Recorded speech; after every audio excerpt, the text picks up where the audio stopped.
Well, how about that for an intro? Have you ever been introduced by a drone before? I don't even have to say my name is Bradley Hasemeyer or that we're at the Acura Proving Grounds. I should point out, though, that today is a lucky day because I'm driving the completely redesigned Acura RDX before it even hits the market. I'm going to be comparing it to the Audi Q5. Of course, both of these SUVs will fit some of your needs, but we got to figure out which one ultimately ends up in your driveway. Let's go. Of course, when you're buying a car, what's the first thing you think about? How does it look? Yes, and the Audi Q5 has, well, a conservative look. They did update it, but it still retains that kind of vibe. On the inside, you'll find a clean, modern interior, which I do like, and the screen is nice and crisp, but the touchpad is in front of the shifter, making it awkward to use, especially when driving. And when it comes to the back seat, oh my gosh, if you're in the middle, you're totally out of luck. There's a high center tunnel. You got to figure out how to cram your legs in to make it fit, and they don't even give you USB ports. Come on, guys. And when it comes to cargo space, there's a good amount, but you won't find any under here with this big old spare tire. So with the Q5, you do get some nice optional features like a panoramic moonroof or heated front seats, but guess what? You got to pay extra for those. They should definitely be standard at this price point. All right, so now this is what I'm talking about. Even just walking up to the car, you get this sense of power and excitement. Take a look at these lines, huh? One of my favorite things to note here is the character line. It's essentially the line that runs from the diamond pentagon grille all the way down the side to the back and ends in those dragon tail taillights. If you drive a car with a dragon tail taillight, your day's automatically going to be better. Another design feature that Acura did is they increased the wheelbase. And what this does is give you a more comfortable ride, gives you more interior space, and gives it a more overall powerful stance. Win, win, win all around. And that's just on the outside. Let's go in the car. Welcome to the lifestyles of the rich and famous inside here, baby. Yeah, look at this interior, huh? It's like you're in first class. You got this leather-wrapped sports steering wheel with paddle shifters. Boom, boom, boom, boom. So much power just in my hands. And look up. It's a bird. It's a plane. No, it's a giant panoramic moonroof, which comes standard, by the way.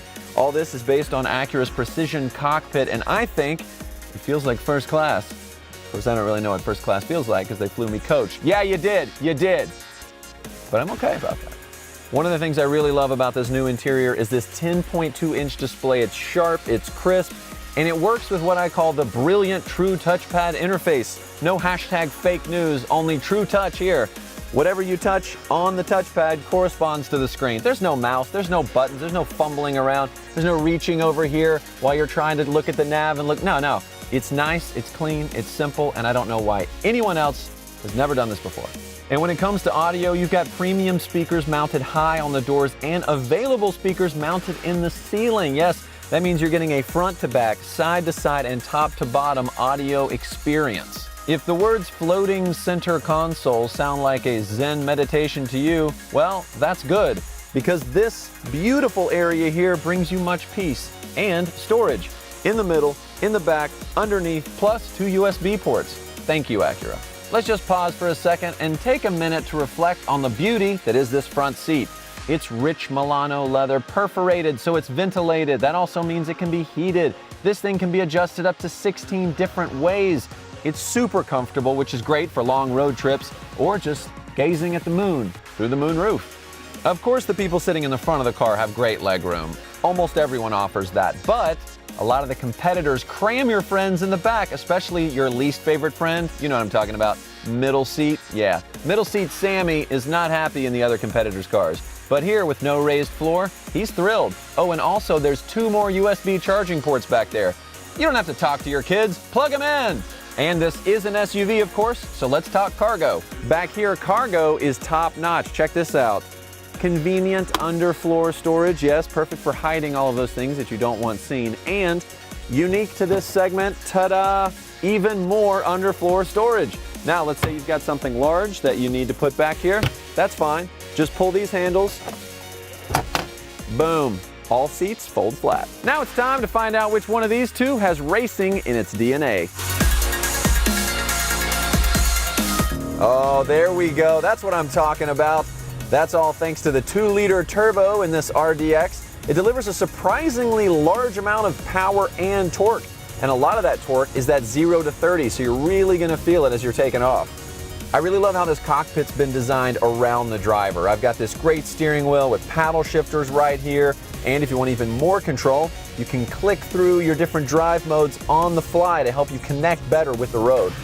And this RDX features available Acura Super Handling all-wheel drive, which can distribute power from the front to the back to give it more agility and more control. And you really feel that when you're entering some of these curves. I mean, this does not drive like an SUV. All right, so if you're looking for something that's fun to drive, something with a little bit of punch and also control, this is the SUV for you. You know, Acura obviously didn't hold back one bit with this new RDX. All right, Q5, show me what you got. Okay, all right, a little bit of pickup there, yes. Takes a little time to get going. This is a big car. Once it does, though, it's nice and smooth. Shifts are quick, which is good, although only 7 speeds to work with here instead of the 10 from the RDX. And it's got a good feel. The corners are really flat. The Quattro all-wheel drive, of course. Audi is famous for that.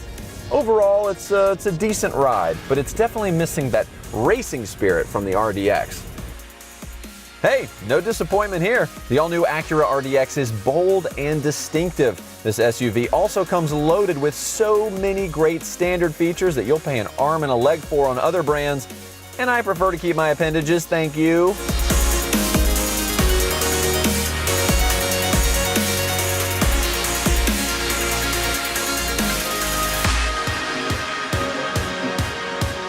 All right, so Audi has updated their styling this year, which is great. Some sharper lines, still a little bit conservative, and they put in a faux exhaust panel in the back. That to me says they don't trust their own power. Now when it comes to the RDX, this thing really stands out. What you see is what you get with this, and I absolutely love that.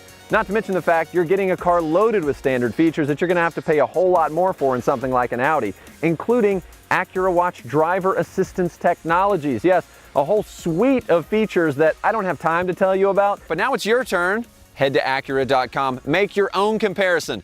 I gotta take off. I've got another job. I'm a land surveyor. All right, Bradley out. See you next time. It looks huge!